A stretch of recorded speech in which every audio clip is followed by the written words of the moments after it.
So I've just come into my favourite ever cobblers, Timpson's, big shout out to them. And I've brought my shoes in, right? These gorgeous shoes, they're gorgeous shoes, but they're a bit tight. So John here is suggesting that we do some stretching, aren't you?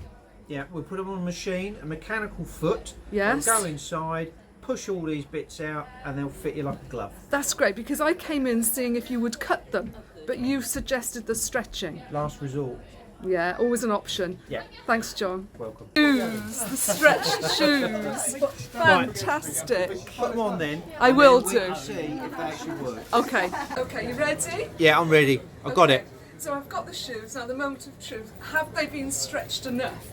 So, my friend said, how can you possibly have your toes cut out? That's going to look ridiculous. Yeah. So hopefully we're not going to have to go to that. So I said, okay. Hey, you know, this might have done it. John, you are a miracle worker. Thank you. Preloved Chica, passion for fashion.